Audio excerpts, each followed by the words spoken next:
Steve Harvey had been hosting Family Feud for 15 years, and in that time he had developed what he liked to call his professional armor, the ability to be warm and engaging while maintaining enough emotional distance to keep the show moving, to laugh with contestants without getting too personally involved in their lives, to care about people while remembering that this was television and there were commercial breaks to hit and a schedule to maintain.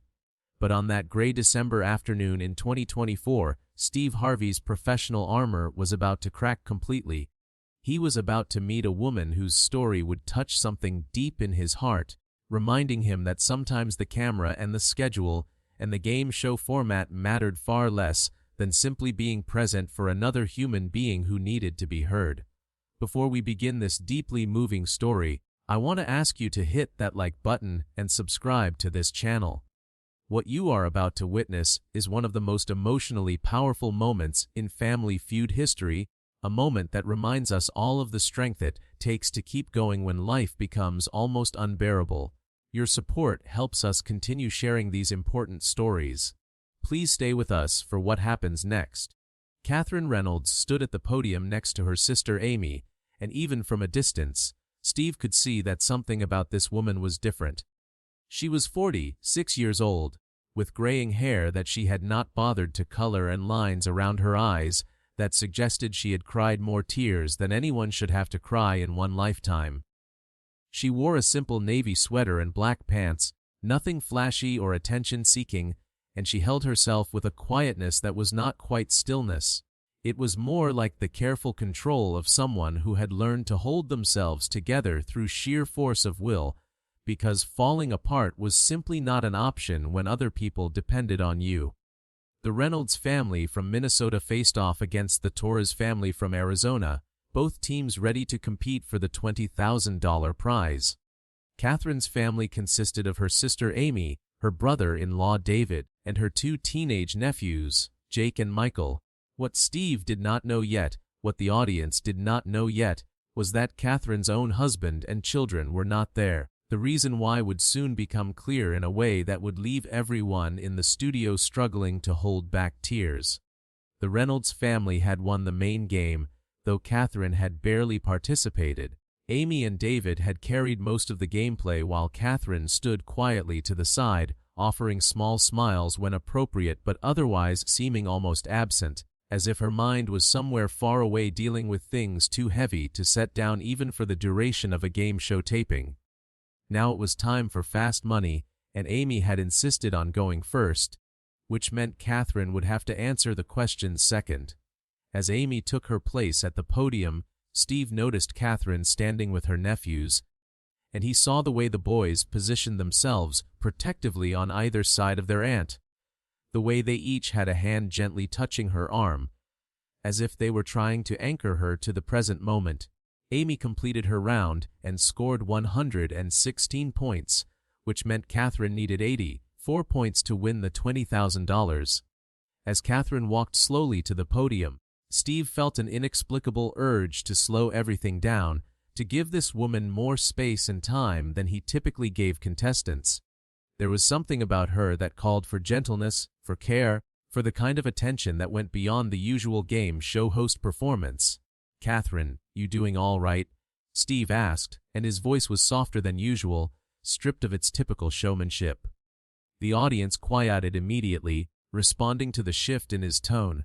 Catherine looked at Steve, and he saw in her eyes a grief so profound that it seemed to fill the entire studio. "I am doing the best I can, Mr. Harvey," she said quietly. "I am here because my sister thought it might help me remember what it feels like to be alive, to participate in the world again. I have not felt that way in a very long time." Steve's expression showed his concern. "Do you want to talk about it, or do you want to just play the game?" Catherine was silent for a long moment, her hands gripping the podium as if it was the only thing keeping her upright. When she finally spoke, her voice was barely above a whisper. "My husband Daniel died 14 months ago.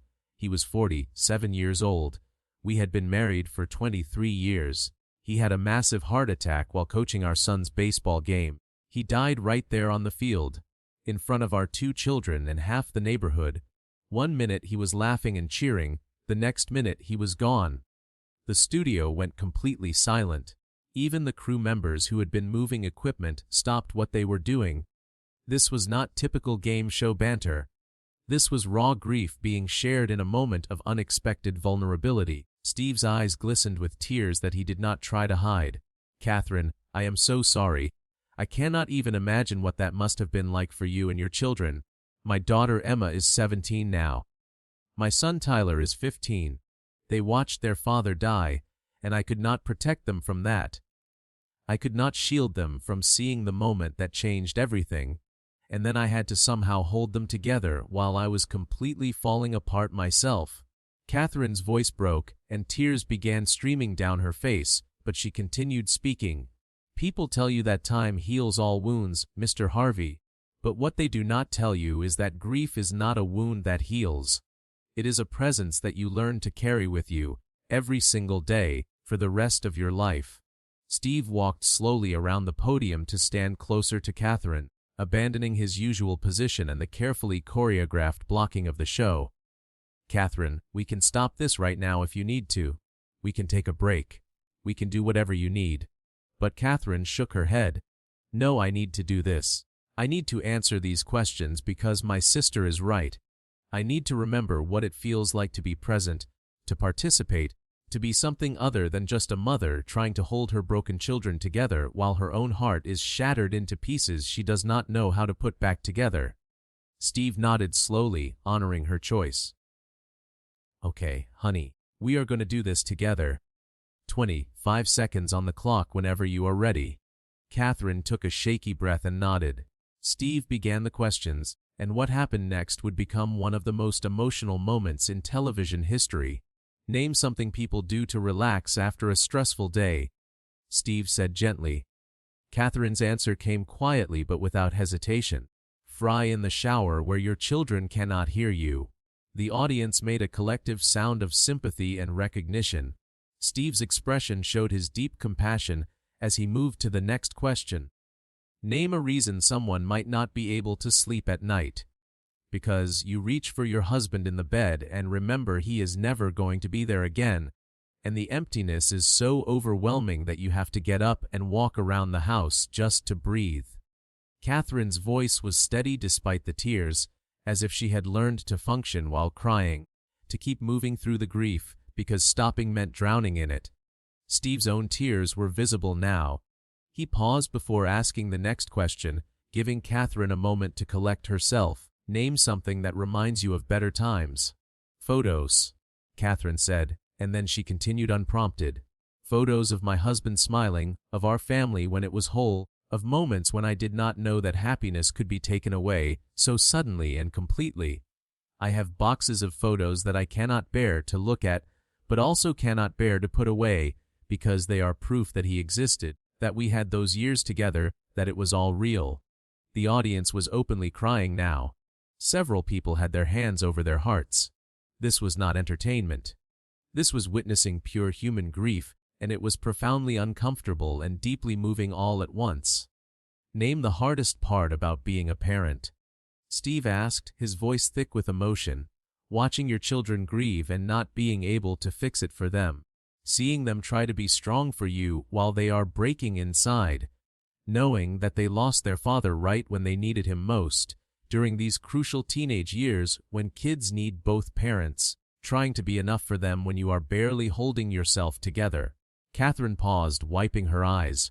"And the hardest part is seeing pieces of him in them every single day. Tyler has his father's laugh. Emma has his sense of humor. And every time I see those pieces of Daniel in our children, I am grateful that he lives on in them, but I am also devastated all over again that he is not here to see the amazing people they are becoming." Steve was no longer even pretending to maintain professional composure. Tears were streaming down his face. "Catherine, I need to tell you something before we go any further. What you are doing right now, showing up for your children every single day despite your own grief, that is the definition of strength. That is the definition of love. Your children are going to be okay because they have a mother who loves them enough to keep going even when everything inside her wants to stop." The buzzer sounded. indicating that Catherine's time was up, but Steve did not immediately move to reveal the answers. Instead, he stayed close to Catherine, his hand on her shoulder in a gesture of support that went beyond anything scripted or planned for the show. "Before we look at the board, I want to ask you something," Steve said. "How do you do it? How do you get up every single morning and face the day when you have lost the person you planned to spend your whole life with?" Catherine took a shaky breath. "You do it because your children need you to. You do it because giving up is not an option when two teenagers are watching to see if their mother is going to survive this or if they are going to lose her too. You do it because even though the grief is overwhelming, there are still moments, tiny moments, where something makes you smile or where you feel connected to the world again, and those moments remind you that maybe, eventually, there will be more of them." She paused, looking out at the audience before continuing. "And you do it because the alternative is letting the grief win, letting it take not just your husband, but also your future, your children's future, everything you still have left. I refuse to let that happen. Daniel would not want that for us. He would want us to keep living, to find joy again, to honor his memory by continuing to embrace life, even though he cannot be here to embrace it with us." Steve nodded, unable to speak for a moment. When he finally found his voice, it was rough with emotion.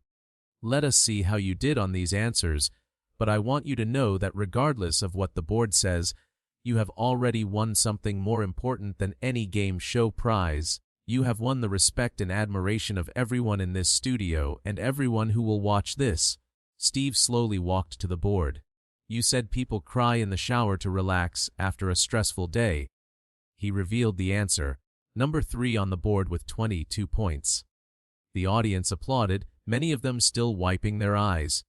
"You said someone might not sleep because they reach for their husband and remember he is gone." The board showed 0 points, but Steve addressed the audience with emotion in his voice. "This answer is not on the board, but it should be. This is the reality for millions of people who have lost their partners, and we need to acknowledge that grief does not follow a schedule and it does not show up in surveys.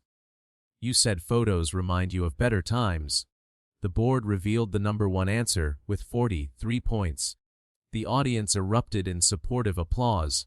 Catherine stood quietly, tears still streaming down her face, but there was something different in her expression now. It was not quite relief, but it was perhaps the tiniest bit of lightness, the feeling of having shared a burden that had been too heavy to carry alone. "You said the hardest part about being a parent is watching your children grieve." 0 points on the board, but Steve's voice was passionate. "Catherine, this is a profound truth.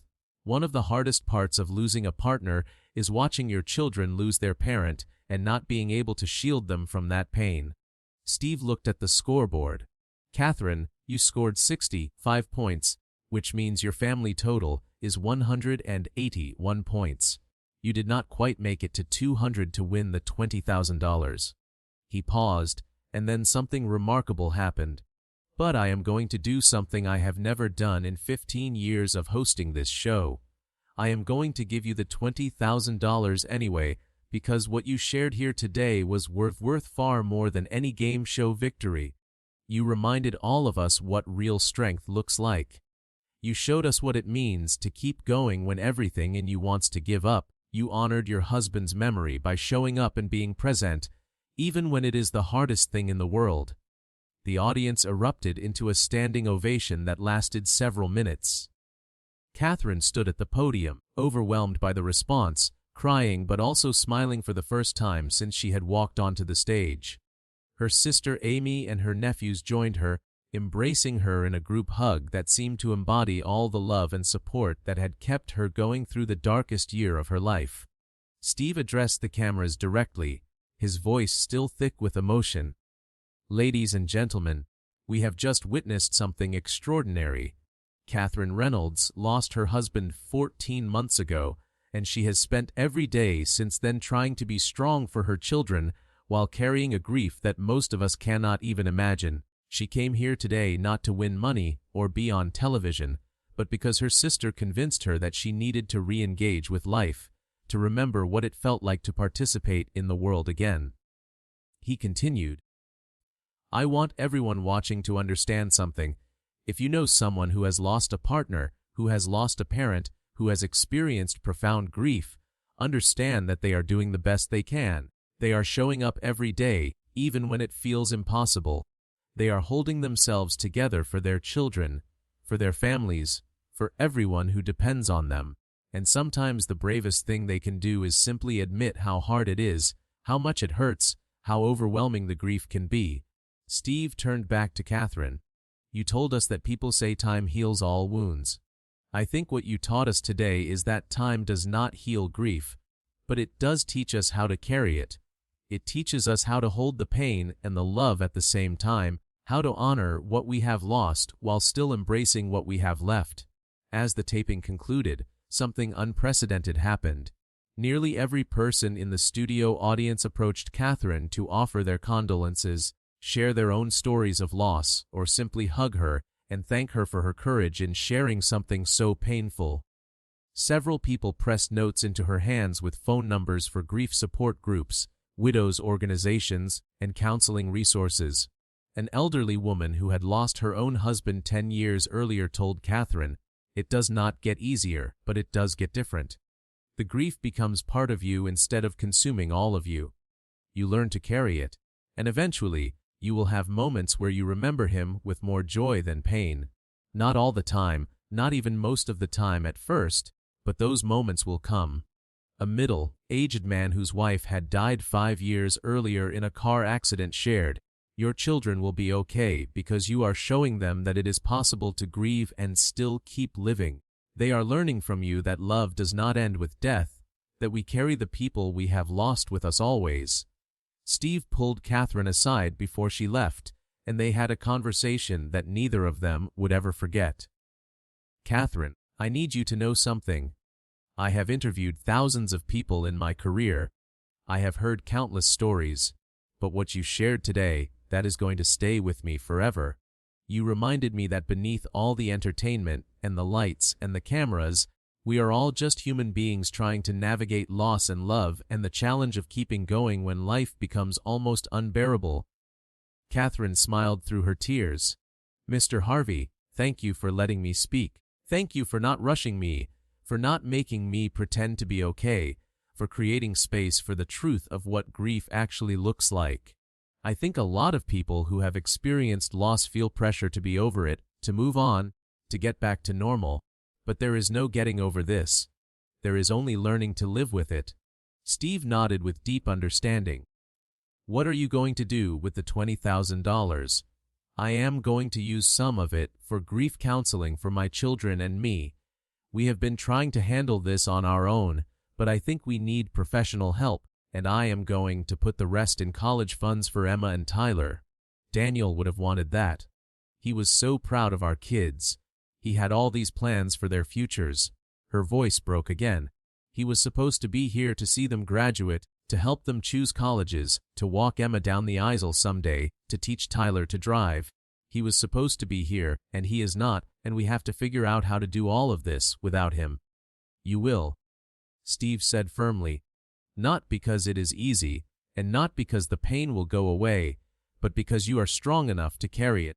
And your children will know that their father loved them because their mother loves them enough to keep showing up every single day despite her own broken heart." When the episode aired 10 weeks later, the response was overwhelming and immediate. The network's switchboards were flooded with calls from viewers who had lost spouses, partners, parents, children. People wanted to share their own stories, to thank Catherine for making them feel less alone in their grief, to acknowledge that her words had given them permission to admit how hard it was. Mental health organizations praised the episode for bringing visibility to the reality of grief and the challenges faced by widowed parents trying to raise children while managing their own profound loss. The episode was shared millions of times across social media, but the comments were different from typical viral content. Instead of jokes or superficial reactions, people shared deeply personal stories of their own experiences with loss and healing. The National Alliance for Grieving Children reported a significant increase in calls from parents seeking resources and support in the weeks following the broadcast. They credited Catherine's honest portrayal of the challenges of grieving while parenting with helping people recognize that asking for help was not a sign of weakness, but a necessary part of healing. The network decided to do a follow-up segment with Catherine 1 year later. When she returned to the Family Feud stage, there was a noticeable change in her demeanor. The weight of grief was still visible, but it sat differently on her shoulders now. Less crushing, more integrated. She still looked tired, but there was also a hint of peace in her expression that had been absent during the first appearance. Steve welcomed her warmly, and when he asked about her journey over the past year, Catherine spoke with thoughtfulness and honesty. "Mr. Harvey, I would love to tell you that everything is perfect now, that we have healed completely, that the pain is gone, but that would not be true. What I can tell you is that we are learning to live with the grief instead of being destroyed by it." She continued, "Emma is in her first year of college now. She chose a school close to home because she did not want to leave Tyler and me alone, but we are working on helping her understand that it is okay for her to pursue her own life, that she does not have to take care of us. Tyler is doing better too. He still has moments where he breaks down, where the absence of his father hits him all over again, but he is talking about it more now instead of bottling it up." Steve asked about the counseling, and Catherine's face showed her gratitude. "That was the best decision I could have made with the money. We have been in both individual and family therapy, and it has helped us so much. Not because it takes the pain away, but because it gives us tools for managing it, for communicating with each other about what we need, for honoring Daniel's memory while also allowing ourselves to move forward." The follow-up segment included video footage of Catherine and her children at their home, going through photo albums together and sharing memories of Daniel. The interaction between the three of them showed a family that had been fractured by loss, but was slowly knitting itself back together through love, support, and intentional effort to heal. Emma spoke on camera about her mother's strength. "Watching my mom keep going after losing Dad taught me that we are stronger than we think we are. She showed us that you can be completely broken and still get up every morning and do what needs to be done. That is a lesson I will carry with me for the rest of my life." Tyler added, "I miss my dad every single day, but I am grateful that I had him for 15 years. Some people never get to know what it feels like to have a parent who loves them that much. And I know he is proud of how we are handling this, how we are taking care of each other." Catherine had started a support group for widowed parents in her community, meeting twice a month to provide a space for people who were trying to navigate the unique challenges of raising children while grieving a partner. The group had grown from 5 people at the first meeting to more than 30 regular attendees, all of them finding comfort and understanding in sharing their experiences with others who truly understood. She had also started writing about her experience, creating a blog that documented her journey through grief with raw honesty. The blog had attracted thousands of followers, many of them widowed themselves, who found solace in her words and in knowing they were not alone in the struggle. During the follow-up appearance, Steve asked Catherine what she had learned in the year since her first appearance on the show. Her answer was profound and moving. "I have learned that grief does not follow a timeline or a schedule. Some days I wake up and I feel almost okay, and then something small will trigger a memory and I am right back in the acute pain of loss. I have learned that healing is not linear. It is messy and complicated and full of setbacks. I have learned that it is okay to laugh again, to feel joy again, to have moments where I am not actively grieving, even though I will never stop loving and missing Daniel." She paused, gathering her thoughts. "I have learned that my children are incredibly resilient and brave, and that they need me to model healthy grieving for them, which means I have to take care of myself, even when I do not feel like it. I have learned that asking for help is not weakness but wisdom, and I have learned that there is a whole community of people who have experienced this kind of loss, and that connecting with them has been essential to my healing." Steve asked what she would say to someone who had recently lost a partner and was struggling to see how they would ever get through it. Catherine's response became one of the most shared pieces of advice from the episode. I would tell them that what they are feeling is valid and normal, and that there is no wrong way to grieve as long as they are not harming themselves or others. I would tell them that it is okay to have moments where they cannot believe they survived another day, and it is also okay to have moments where they laugh or feel happy without feeling guilty about it. I would tell them to reach out for support, whether that is professional counseling, support groups, friends, family, or all of the above.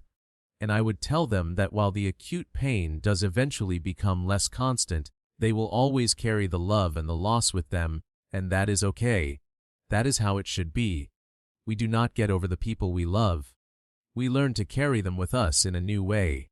The episode concluded with Catherine sharing that she had started a scholarship fund in Daniel's name for students who had lost a parent. The fund would help cover college expenses for young people who were trying to pursue their education while navigating the financial and emotional challenges of losing a parent during their high school or college years. Daniel believed deeply in education, Catherine explained. He wanted our children and all children to have opportunities to learn and grow and become whoever they wanted to be. This scholarship is a way to honor his memory by helping other kids who are going through what Emma and Tyler went through. Steve announced that his own foundation would be making a substantial donation to the scholarship fund, and he encouraged viewers to contribute as well. The response was overwhelming, with donations pouring in from people who had been touched by Catherine's story and wanted to support her mission of turning grief into something that could help others. 3 years after Catherine's first appearance on Family Feud, the impact of her story continued to ripple outward in meaningful ways. The scholarship fund had helped more than 50 students attend college. Her support group for widowed parents had expanded to multiple locations and had inspired similar groups in other communities. Her blog had become a book, a thoughtful and honest memoir about loss, love, and the journey of learning to live again after devastating grief. Emma had graduated from college and had chosen to pursue a career in grief counseling, directly inspired by her own experience and her mother's example. Tyler was thriving in high school and had started speaking at youth groups about coping with parental loss, using his own experience to help other teenagers who felt alone in their grief. Catherine herself had found a new relationship, something she had never thought would be possible in those early months after Daniel's death. She was thoughtful and honest about this in her public writing, acknowledging the complexity of loving someone new while still carrying love for the person she had lost. "Loving again does not mean I love Daniel any less," she wrote. "It means I have learned that the heart is capable of holding multiple truths at once. I can miss Daniel desperately and still be grateful for new love. I can honor the past while embracing the present. These things are not contradictions. They are the reality of being human and continuing to live after loss." The man she was dating, Mark, was himself a widower who had lost his wife to cancer 4 years earlier. They had met at a grief support group and had built their relationship on a foundation of mutual understanding about loss and healing. He understood that there would be days when Catherine needed to talk about Daniel, to cry for what she had lost, to honor the memory of the man who had been such a central part of her life. And Catherine offered Mark the same understanding and space for his own continuing grief. As this remarkable story draws to a close, it is important to reflect on the profound lessons that Catherine Reynolds taught us through her vulnerability and honesty. Grief is not something we get over or move past. It is something we learn to carry with us, integrating it into our lives in a way that honors both the love we had and the life we still have to live. Catherine showed us that strength is not about never breaking down or always having it together. Strength is about showing up day after day, even when everything inside you wants to give up. Strength is about being honest about how hard it is while still doing what needs to be done. Strength is about allowing yourself to grieve fully while also allowing yourself to heal. Her story reminded us that when we encounter people who are grieving, what they need most is not our advice or our attempts to fix their pain or our reassurances that time will make it better. What they need is our presence, our willingness to sit with them in their pain, our acknowledgement that their grief is valid and their feelings are real, and our patient understanding that healing happens on its own timeline and looks different for everyone. Before you go, please hit that like button and subscribe to this channel.